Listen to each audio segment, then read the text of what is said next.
I could go on forever about the sacral and generators. Only generators have a defined sacral. On Thursday and Friday, I'll do just that. I'll spend 2 days talking about generators for generators. But what I want to stress about the sacral center today is an understanding about the way in which the sacral dominates life. Generators dominate the world we live in. 70% of humanity are generators. The sacral center dominates our world. It simply does. It is out of the sacral center that life itself is generated, and the patterns of life on this planet are generated. The sacral center is about work. It is about work. It is the basic imperative of life. Anything that comes into the world works. It does. And it works for its survival. And remember that the sacral, being the center of our reproductive capacity, is deeply aligned to our genetic imperatives. 2 of the genetic roll gates, the 27 and the 59, are in the sacral. It's the sacral that determines our world, literally. Now, the sacral is dysfunctional. It's dysfunctional because rather than sacral beings living out the nature of the sacral, which is to make decisions in response, that is the truth of all generators, make decision in response, that as long as the sacral center is not making decisions in response, what we get in this life is that we get stuck. I want you to think that the whole planet is stuck. It's stuck. It is.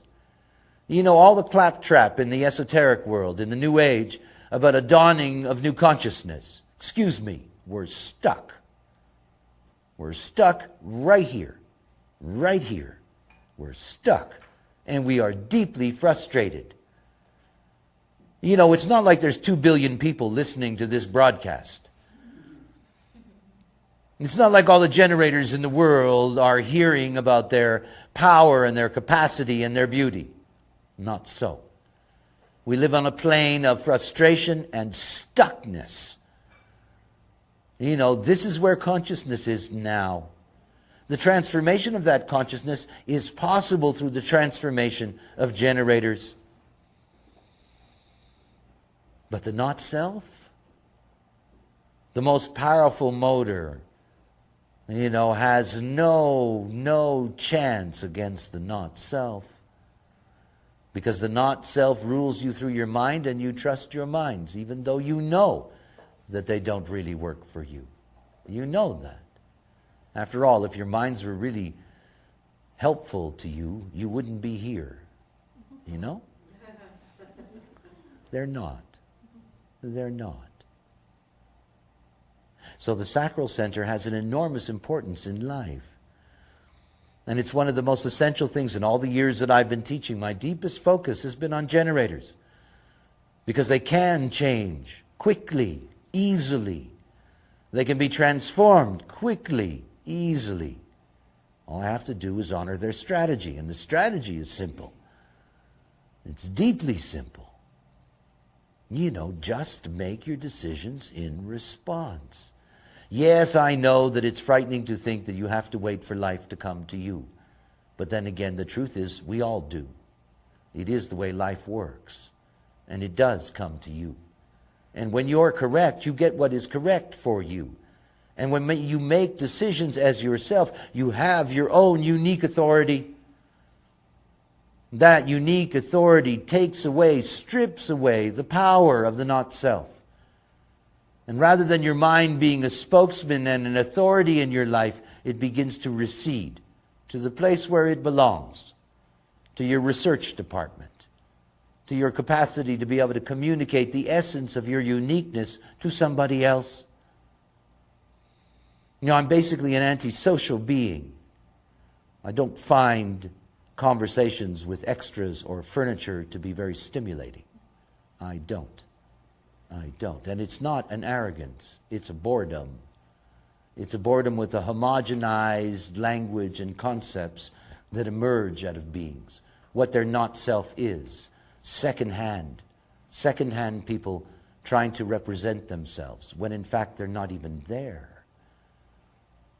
See, every time that I deal with somebody who's gone through their process in design, it's a pleasure for me. Because they're different. They're different. They are a unique expression of themselves. They're not expressing the second hand. They're expressing themselves. That's interesting. It's the whole point of being able to deal with understanding that you cannot transform yourselves mentally. That your mind is not your ally in this process. That the only way is through the vehicle. The only way is the simple mechanisms of the vehicle. Follow the strategy. You'll see for yourself. It doesn't take long to recognize it works. It does. Now the sacral center is here for work. And generators come into the world, and because they don't enter into life correctly, the work that they must do because it's their design is their greatest burden in life. Because it's work they do not want to do. It's work that makes them deeply frustrated. It's work that's not fulfilling. And I don't just mean their careers, the work of their family life, their work, period. Their busyness in the world. You know, when work and the vast majority of humanity that are designed for work don't enter into the right work, we have chaos. No wonder we're stuck. We just do. Everything about being a generator is understanding it's a motor that drives your life. It's a motor. If you don't use that motor properly, it's going to give you trouble. It just will. You know, it's like that car that you have in the garage that you ignore for decades. You know? It's not like you can just go in there and turn on the engine. It isn't. If the sacral engine is not used properly, slowly but surely it will die. And that death that comes to the sacral being is a frightening one because it's one empty of truth of self. And generators are only here to know themselves. They're the only type that are here to know themselves. I'll talk about this tomorrow so you understand the differences in the types and their perspective in life. But for the sacral being, everything is who they are. Because in them lies the pure authority to rule their lives. A pure authority that communicates with them. It's there. It's there. It is the essence of their being expressing itself to them moment by moment by moment by moment in their lives. And the moment you trust in your sacral response to guide you, the way to the door, the way to awakening is very, very fast. You get to the place of surrender. You get to the place of recognizing that your mind does not know what's coming. And you don't care. Because whatever comes, you're ready. Oh, you don't know what it is to be empowered like that. You don't. You don't know what it is to be a rock within your own truth. You don't. And at the moment that you know that no matter what life offers you, you are equipped. In that moment, tomorrow doesn't mean anything. Today is everything. And in that everything is the vision of what life can be for you. What you get to really see. And who comes here for you. Not what you're looking for. It's your mind that's looking.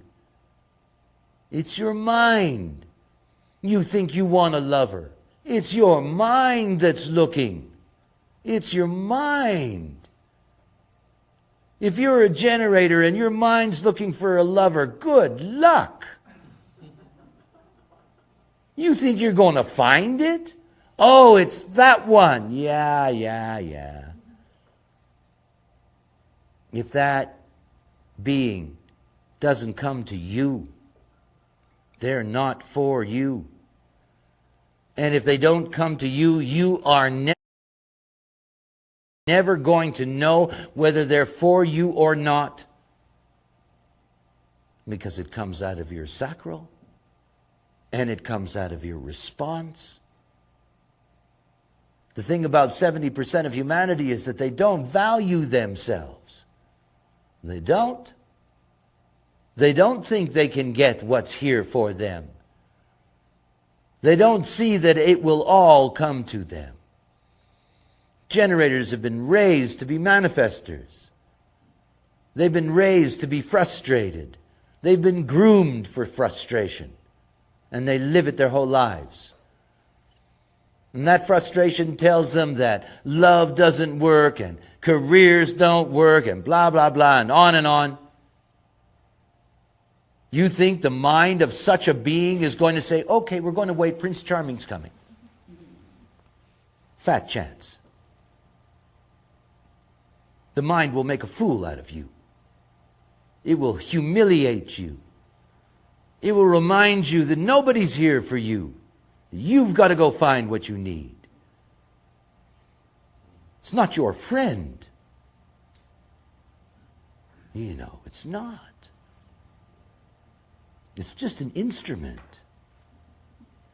You know, it doesn't care. Have you ever noticed when you're making a decision that your mind's already calculated what will happen if it messes up? You know, it's like buying insurance, you know, life insurance. I could never figure that one out. You know? Anyway, think about what it's like to come into the world and you're a manifester, a projector, or a reflector. You come into the world without a defined sacral. So all the other types, non-sacral beings, which means that nothing conditions them more than generators. As a matter of fact, manifestors, projectors, and reflectors are designed to be conditioned by generators. Because if it weren't for the generators, we wouldn't be alive. Period. Because they're the ones that generate life. So manifestors, projectors, and reflectors are addicted to generators and generating. Because it's the life force. It's the availability to respond to life, to sex, to all kinds of things. The strategy of the open sacral center is a very funny question. Do you know when enough is enough?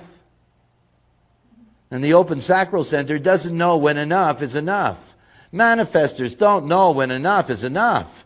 Projectors don't know when enough is enough. Reflectors do not know when enough is enough. Now think about that as a decision. If you don't know when enough is enough, you know, then that becomes your decision making. Your decision making is, I don't know when to stop. So I'm just going to keep on going. And I'm going to keep on going. And I'm going to keep on going. Manifestors, projectors, and reflectors did not come into the world to work. They didn't. They didn't. Yet when you see them in the world, you see super slaves. I mean, real super slaves. I'm a terrible example of a manifester. I mean, I'm awake. Manifestors are so repressed. I mean, when you see manifestors in the world, they're so incredibly repressed and burnt out from being super slaves. And projectors, totally exhausted by the generator world. Totally exhausted. Don't know when enough is enough. You see, if you're not a generator, you better honor your strategy. You know, otherwise you're a super slave. Not knowing when enough is enough. Driving yourself until you're just a collapsed being. Sleep. These are vehicles. They need their rest. They do. And rest is different depending on whether you're sacral or not. If you're a sacral being, if you're a generator, you're here to work until you're exhausted. Each day. Each day. And exhaustion doesn't mean that it's 3 o'clock in the morning and you're still cranking. You may get exhausted at 9. It's not the point. The point is the point of exhaustion. It's a motor. It's a motor. And what you have to see about this motor is that only when the motor is done can you sleep properly. One of the great crimes against generators is the imposition of sleeping times to generator children. So take a generator child that insists that he goes to bed at 7 o'clock. Now obviously when you're dealing with not-self parents, they would like some privacy and quiet and blah, blah, blah.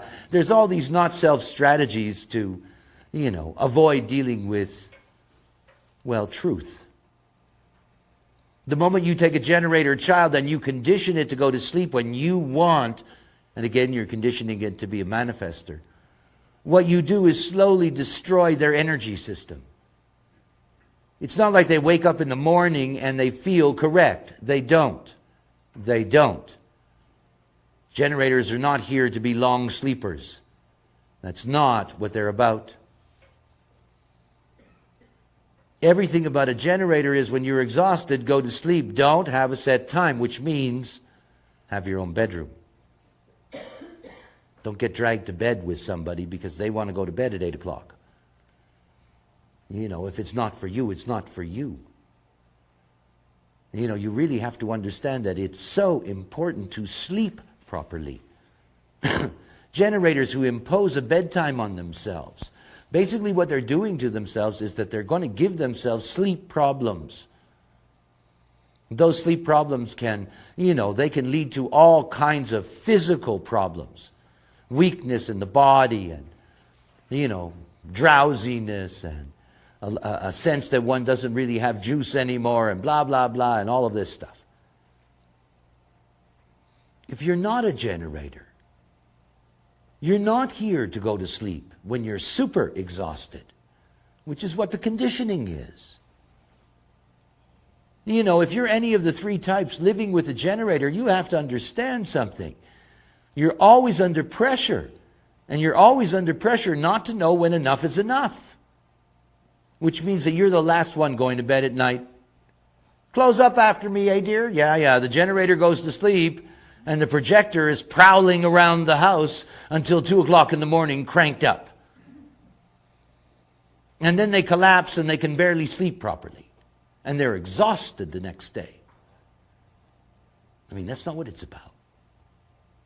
See, if you're not a generator, it's essential for you to get into bed before you go to sleep. And what I mean by that is you get into bed and rest. You lie down. You read something, you look at something, whatever the case may be. But you just lie down. And whether that lying down lasts a half an hour or 2 hours or whatever it is doesn't matter. It's the lying down beforehand that's so important. You're not a generator. You're not a generator. You're not here to push yourself to the limit because that's not who you are. And think about those 3 types and their minds. Because all those minds have something in common. What they have in common is they keep on pushing you. Stay up later, work longer. There's that mind pushing you and pushing you and pushing you. It's physically devastating. And just because you know that isn't going to protect you. I have sat in many rooms with just generators. Nothing protects you from that. Nothing. I have 3 generator children. Nothing protects you from that. Nothing. The only thing that protects you is being yourself. If you enter into things correctly as yourself, you're going to get the body that's right for you. You're going to get the sleep that's correct for you. You're going to have energy levels that are functional for you. It's about looking after the vehicle. And the mind doesn't know anything about the vehicle. We already know scientifically that our body gets information faster than our neocortex. Our body already knows things before our mind does, which is the basis of things like NLP. You know, where the position of somebody's eyes, which is happening before they're even aware of it, is already revealing what's going on inside of their head. Because the body works so quickly, faster than the mind. You think you can deal with a generator if you're not a generator, and you're going to deal with that from the mental plane, and you're going to protect yourself that way? What a joke. And a painful joke. Because you'll immediately get caught in the conditioning. Immediately. And there you're off in the don't know what is enough, and away you go. And that becomes part of the strategy for you in your life. You know that you don't know when enough is enough. Drinking, drugs, sex, you name it. Not knowing when enough is enough and paying the price for it. Because it's not your nature.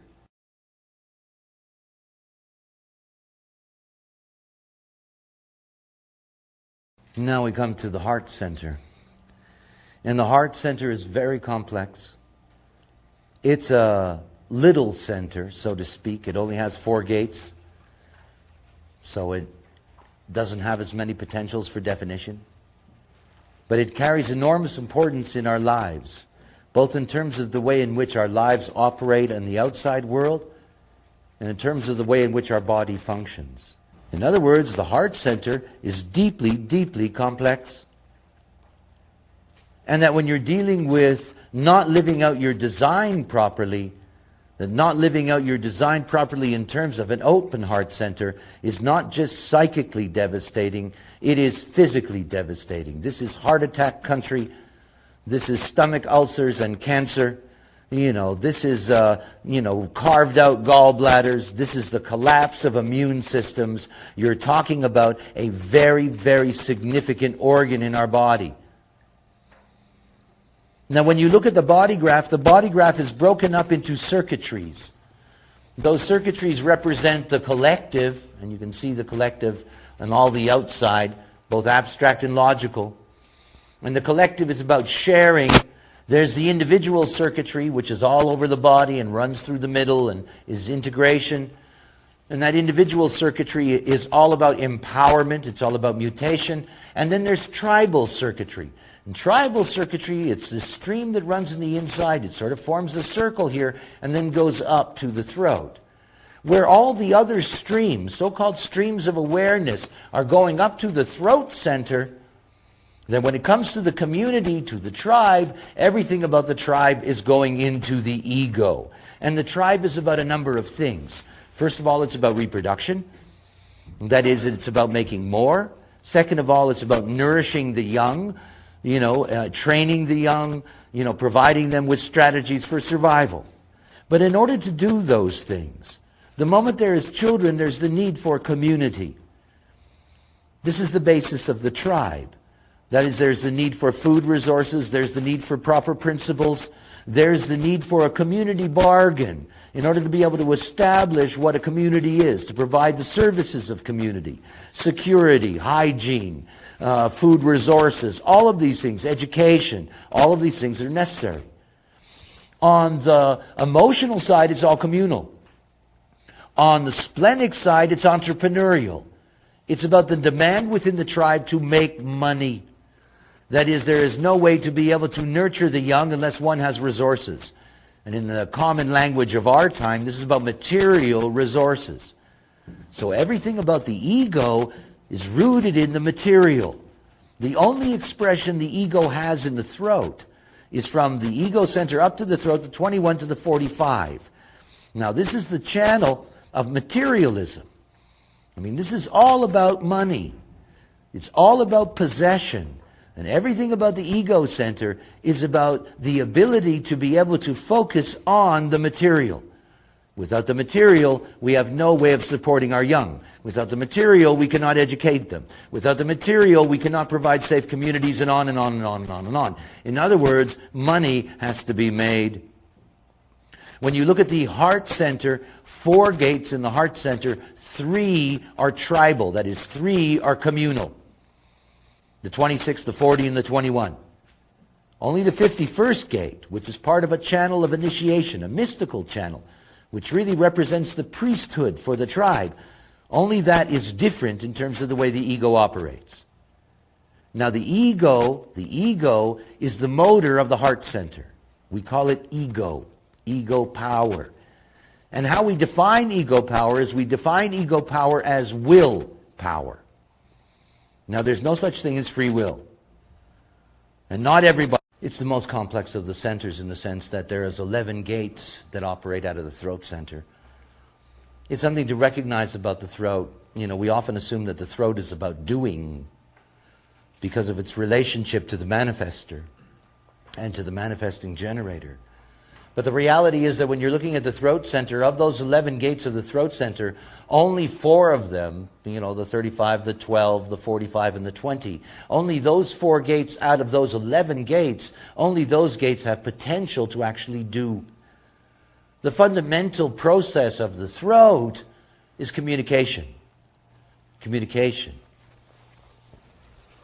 See, the ideal of an intellectual world is when each and every one of us operate according to our own authority, and we can make a contribution which is the expression of who we are.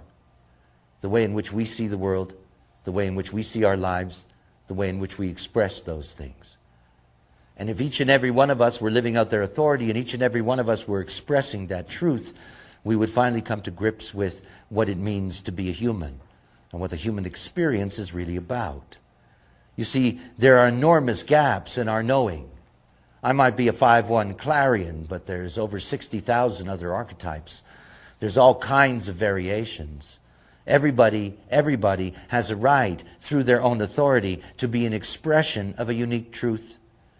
And the throat is our medium of that expression. It is a deeply complex medium. And yet underneath it, the juxtaposition to the heart center, only 4 gates, but 4 basic biological associations. In the throat center, 11 gates, but only 1 association. Thyroid. Thyroid and parathyroid. Thyroid disease is an epidemic. Everybody has a different thyroid. All thyroid measurements are unique. And the fact is that when you have a defined throat and you're not operating correctly as yourself, you're at great risk of thyroid damage. And thyroid impacts your metabolism. Whether you're going to be fast or slow, short or tall, the way in which you're going to metabolize food in your body, all of that are thyroid functions. So when you're dealing with a thyroid-defined throat, it's something to recognize. Just because it's defined doesn't mean it's healthy. If you're not living out your design, it doesn't operate in a healthy way. So many people I know with defined throats, simply have their thyroids removed. And thyroid damage is very unpleasant. Everything about the throat is its capacity to communicate. It has many different voices. And so it is a way in which we attract attention with each other. That's what the throat does. It is our way of reaching across the bridge of the illusion of our separateness to meet the other. It's one of the most important mediums we have for meeting the other. So think about what it's like when you come into the world and you have an open throat. Now, because there's 11 gates, it's not that common. How many people here have an open throat? Well, that's quite a few here. 1, 2, 3, 4, 5, 6, 7, 8 people with an open throat. Interesting. Okay, well, you're all trying to attract attention. And you've been doing that all your life. Because that's the strategy of the not-self of the throat. Attract attention. Prove to everybody you can communicate. Prove to everybody that you can do. Show everybody that you're a throat person. And you're not. And you're not. And there you are, attracting attention. Think about it. If you have an open throat and you have an open ego, you're always trying to prove yourself through attracting attention. And if you have an open spleen that goes along with it, you're always trying to prove yourself by attracting attention, by holding on to people who aren't good for you. Oh, isn't that wonderful? Don't you like that life? Right? Oh, the not self. And you see, your mind is going to take those open centers and it's just going to synthesize them into this grand strategy to keep you messed up. And not give you a chance to be yourself. That open throat center is always trying to attract attention. Think about what that's like. You go into a room with a bunch of people and everybody is, sitting together. That open throat is under enormous pressure to speak. Remember, it amplifies definition. It's under enormous pressure to speak, and it starts coming out. And it doesn't stop. And later they have a sore throat. They're hoarse, they have problems with their tonsils, with their adenoids, you name it. Enormous pressure on the throat system, enormous pressure on the thyroid. See, there's a great gift. Remember, every open center, despite the power of its not self, when you're operating correctly, this is the way to wisdom. If you have an open throat, you're here to master communication. Master it. To know who can communicate and who cannot. To experience all the different voices. To experience all the ways of communicating. That's a real gift. It's a real gift. And if you have an open throat and somebody defines your throat and you respond to them, there's no throat damage. And if you have an open throat and you're entering correctly into any situation, you're not going to put damage, you're not going to impact negatively on your throat center. But the only thing that protects you is your strategy. Nothing else. See, the whole point of this exercise today, aside from the obvious horror, because it is, and it's you, the most important thing is to see it's not your mind that's going to help you in this process. It's not. This is not a philosophy course. It's not about changing the way you think. Your mind is going to continue to operate the way it does for the rest of your life. It just will. That's what mind is. It's about you taking charge. The real you. Your mind isn't going to do that. If you're lucky, you'll get to a place where I am. That is a place where the mind takes a back seat in my life. And it does. It doesn't mean I don't use it. You experience it.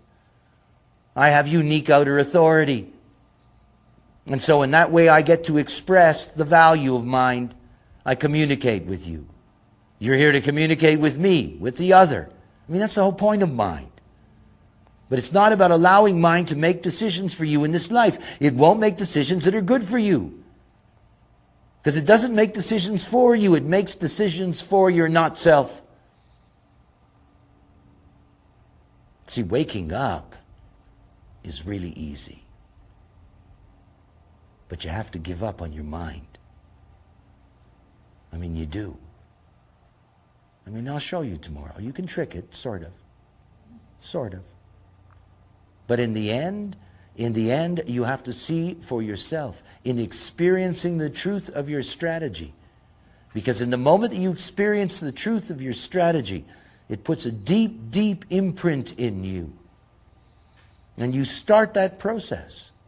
And each successive decision that you make as yourself, each step along the way reinforces what is truly you.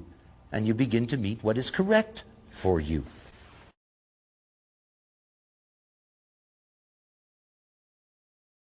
Last but not least, the G center, the identity. The G center is very extraordinary. It's very important. It's one of the basic things you learn in human design. Is to recognize that this is the center of who you are. That is, that the G center represents a way in which the entire wheel, in essence, gets brought directly into the core of the body. If you look at the G center and you look at its 8 gates form 2 giant crosses in the wheel. One is called the cross of the vessel of love, and one is called the cross of the Sphinx. When you look at this matrix around the wheel, you have 64 hexagrams. And what you'll notice is that every 8 hexagrams, it's over here, every 8 hexagrams, okay, is a new structure in terms of the genetic code. In other words, this 64 is broken down into 8 groups of 8. And the lead hexagram of each of those 8 groups is the 8 gates that are here in the G center. And those 2 crosses in the wheel that they connect to every zodiacal sign, they connect to every single configuration mathematically in the wheel, and all of that gets integrated into the center, into the identity itself. These 2 crosses are more than that. They are actually a calendar. The vessel of love, the 25 to the 46, and the 10 to the 15. When the sun is in the 25th gate, we have the spring equinox. When the sun is in the 15th gate, we have the summer solstice. When the sun is in the 46th gate, we have the autumnal equinox. When the sun is in the 10th gate, we have the winter solstice. In other words, 4 major seasons of the year. And the other cross is called the cross of the Sphinx, the 13 to the 1, and the 13 to the 7, and the 1 to the 2. And the cross of the Sphinx is about direction. Direction. We have 2 themes in the G center. The theme of love and the theme of direction. Within the G center is something called the magnetic monopole. And the magnetic monopole is a magnet that only attracts. It holds you together in the illusion of your separateness, and it moves you along in your geometry. These are 2 essential things. The monopole is your driver. It's driving your vehicle. Your consciousness is the passenger. The driver drives you along your geometry in life. Life is not about time, it's about place. Everything about this life is about where you are. All of us are moving in space. And in the G center, we have these 2 principles. The first principle is direction, that we have a movement or a geometry in space. And the second thing is love.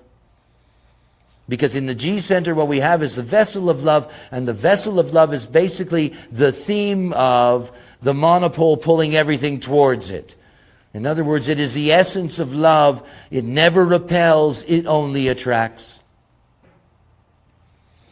If you're somebody who has a defined G center, you have a defined and very narrow way in which direction and love operate in your life. But if you have an open G center, then your not-self strategy is very deep. Because you see, you don't have a fixed identity. You don't, and never will. The humor, if you will, of somebody with an open self. They have one friend over here that they get along with. They got another friend over here that they get along with. But they can't bring those 2 friends together. It's just not possible. It won't work. It is their open self that allows them to integrate with just about anybody, because they will mirror the identity of the other. And everything about the open self is that somebody with an open self, their not-self strategy is they're still looking for love and direction. It doesn't matter whether they're in a good relationship. It doesn't matter whether they think they're in the right place or not. The reality is that if you've got an open self, you're always, always looking for love and direction, and that's what your mind tells you.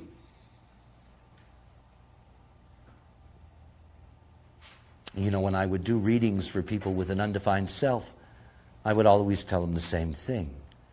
You know, if you're in the wrong place, you're with the wrong person. If you're in the right place, you're with the right person. And it's all about place. It's all about place. Look, if you have an undefined self and you meet somebody who's very attractive and they take you to the wrong place, and it doesn't matter what wrong means for you, it's just a matter of taste. You know, they're going to be the wrong person for you. You know, they're going to bring you to the wrong love or the wrong job or the wrong money or the wrong this or the wrong whatever. It's not going to work. And if you have an undefined self and you're in the right place, then you always get the right forces coming to you in your life. And by the way, that right place isn't just about your home. It's about where you work. You know, you may be in the right place at home and feel wonderful, and be in the wrong place at work and don't do well. And then you blame it on all kinds of silly things that have nothing to do with what the truth is. You're just in the wrong place. If you did the same job in the right place, everything would be wonderful. It's all about place. And everything about the not self, everything about, you know, that open center is that if you're not following your strategy, you can't get to the right place because it's not a mental decision. It's not. It's not what the mind thinks is the right place or not. The mind doesn't know. It doesn't. The only thing that really knows is your authority within your strategy.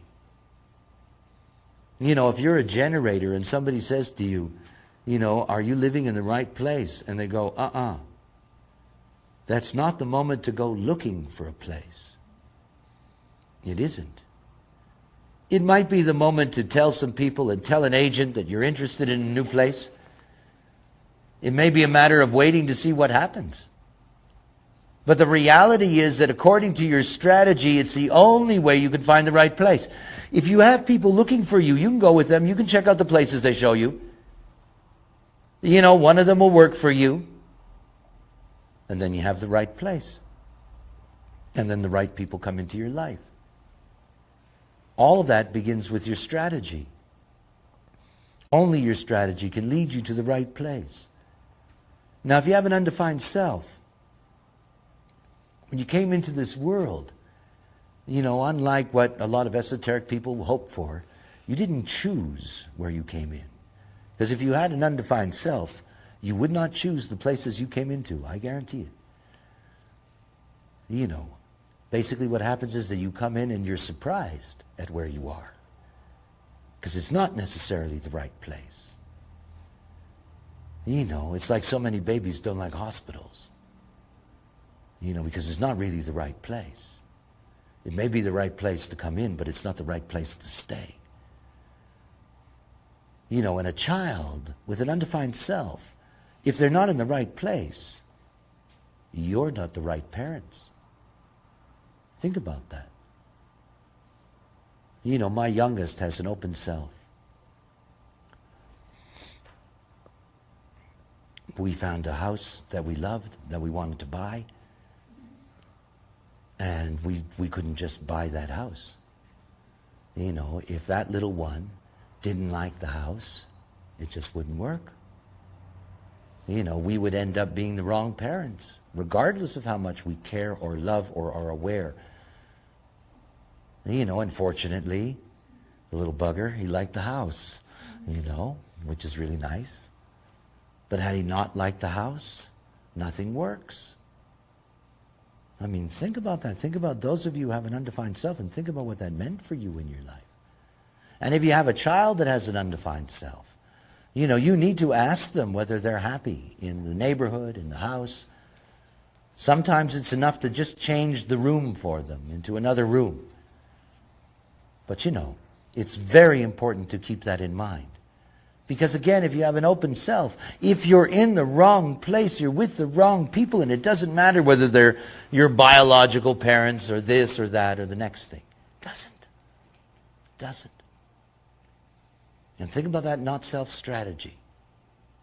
You know, not knowing whether you're lost or not knowing whether you can find love or not, and your mind always looking, and your mind always telling you where it thinks you'll find love and where it thinks the right direction is for you, and away you go.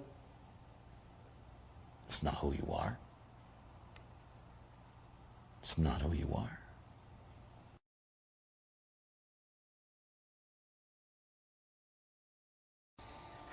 I mentioned to you this morning, looking at your design and seeing your design in both its unconscious and conscious configurations.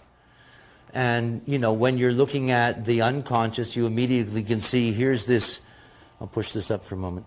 Here is this design over here, and you have a split definition, throat to the G center, and then you have the sacral over to the spleen and down to the root.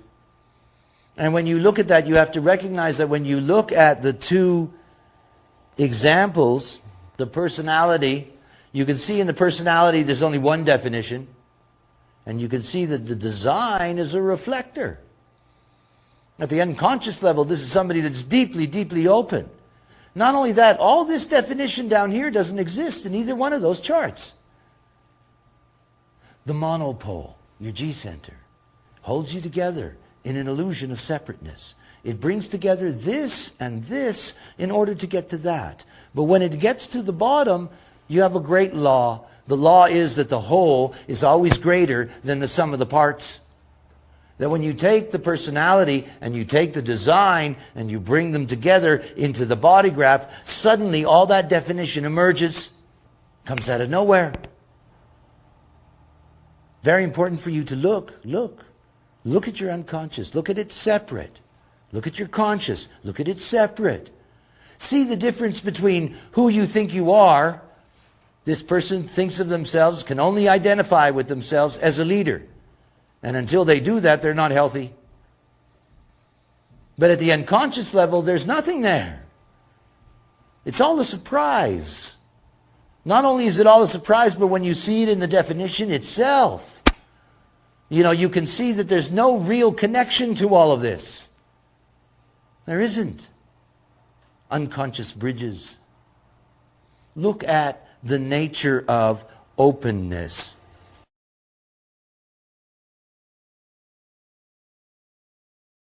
It's a good thing I'm leaving the country and the CIA isn't listening. Eh?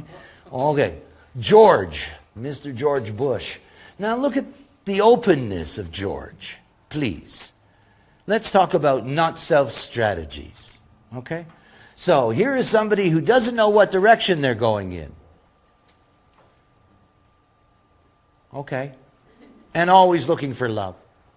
Here is somebody that is always trying to prove himself. Always. By the way, that open identity, any identity he has is secondhand. I mean, he is George Bush number 2, if you know what I mean.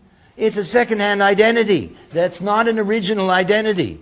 This is somebody who doesn't know the direction, always trying to prove something, always holding on to things that are bad for him.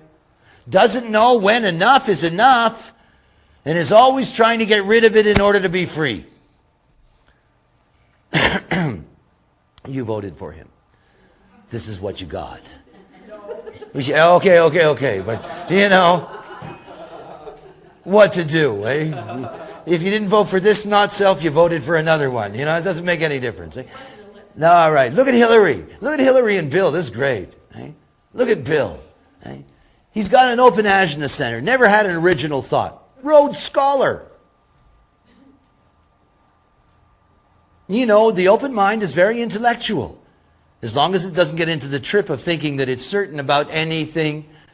Always trying to answer everybody else's questions. Here's the open throat, always trying to attract attention. Here's the open ego, always trying to prove himself. Here's the open emotional system. We won't talk about his sex problems. Here's the open emotional system. Here's somebody that's always avoiding confrontation and truth. As a matter of fact, Hillary avoids confrontation and truth. And she holds on what isn't good for her. And it's him. And it's just there. And she's trying to prove something too. It's not like they're living out their design. They're not living out who they are. What's incredible is that we think of them as being, at some level or another, successes, all of these people, that they're not. Yeah, good. They go to sleep uncomfortable. They're not self too. And they're living out what the not self is. They're not living out who they are. Look at this. You look at somebody like this and whoa, are they conditioned? Everything is about conditioning. Everything. Everything. Look at your designs. I mean, look at your designs. Look at your open centers. Look at them, count them. You know? Begin to add that up. And by the way, I have not told you the strategies of your open channels and the strategies of your open gates. There's so much conditioning. You know, look at it. You've lived that out. It's not you. That's somebody else. It's all secondhand. It's a secondhand world. You know, there's nothing authentic going on. It's all borrowed. It's all amplified. It isn't truth. You know, these beings do not operate correctly as themselves. They do not. They do not. Now, it's not their fault. They don't know any better. And it's something to really keep in mind. It's not anybody's fault. You don't have an excuse. You know? You don't. You know how this works. And you know that every time you look at one of these open centers, you know your own story in that. And you know where that's taken you. You know, you're not here to live that way. It is the one great truth that I know, is that being here on this plane is actually a delight. It's an incredible experience. And at the moment that you're liberated from the burden of what this process is, there is so much for you to see and so much value to grasp. See, when you move from characteristics to character and role, you get to play out your part in the movie. You get to see the unique expression that is you, your mythology, your correctness. And there's nobody like you. Now everybody's like you. But there's nobody like you.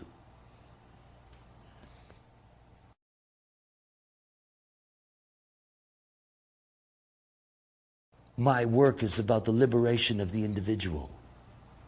That's what I'm here for. You know, I'm an Uranian teacher, an Aquarian teacher. I'm here to give you the message and you do the work. You go do it. I don't have to do it.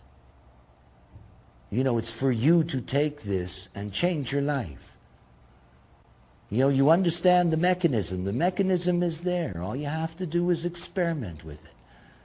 There isn't anything else. There's no great secret that you have to discover that's going to make it any easier than this. It's never going to get easier than this. You have a map. And every time that you don't honor what is you, you're going to feel that pain because you know that it's your not self. You've been introduced to it. You see how it works. You know, once you're living out your nature, you get access to your profile. You get access to your role. You get to live out your mythology. The individual right is the individual human right. And it's the human right, the individual human right, that you are your own authority. That your partner doesn't rule your life, that your children don't rule your life, that your morality doesn't rule your life, that your government doesn't rule your life, that you rule your life. You rule your life by being your own authority. You don't want to be a second-hand decision maker. It isn't going to help you. It isn't going to take you to your truth. You have to have your own authority. It's what it means to live out your design. It doesn't mean that you're going to abandon those people who have become authorities in your life. It doesn't. It simply means that you will be correct. And you will deal with them in a way that's correct. And you will do what is correct for you. And in that you will experience no resistance. See, that's the magic of operating your vehicle correctly. You eliminate the resistance. You eliminate the resistance field that tears you down. You get rid of the power of your mind to hook you on your not self. And you get to see that you're special. Because there's nothing like you.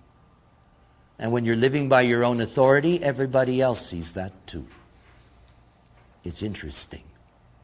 It's interesting. And your outer authority, your capacity to express your unique expression is valued. And it's what it's all about. You know, I've been all around the spiritual world. And I've heard an awful lot of nonsense. If you want to experience godliness, if you want to experience the Spirit, you can only experience it in the correctness of the form. This is the vessel of life. It is the vessel. We rent it. We don't own it. It's a gift. We come into it as a passenger.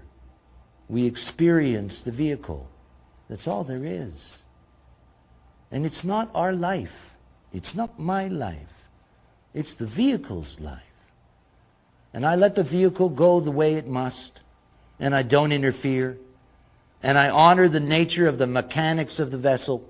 And I let it go. And I sit back as a passenger. And I look out the windows. And I see what's there to be seen for me. It's beautiful. It's perfect. No pressure. No stress. No fear. It's all impersonal. It's the magic of the movie. Anybody can have it. Anybody. You see, I don't consider myself abnormal. I consider myself normal, and you're abnormal. And this is about being normal. It's not a big deal. I know I do that with children. I don't have to decondition them. It's natural for them to want to be respected. It's natural for them to resonate to being treated according to their nature. It's natural. It's normal. Nobody could ever teach them that before. We can now. You know, it's not like adults that have to go through deconditioning. You know, whatever you do with this knowledge in your process, make sure that you pass it on to your children and your grandchildren. You pass it on to everybody that you know. Protect the children. Give them an opportunity to grow up unconditioned. Give them an opportunity to grow up as themselves, and they will have very, very different lives than most of us led. Very different. Right? I mean, this is the real gift of this knowledge. Okay. Tomorrow I'll see if I can help you out.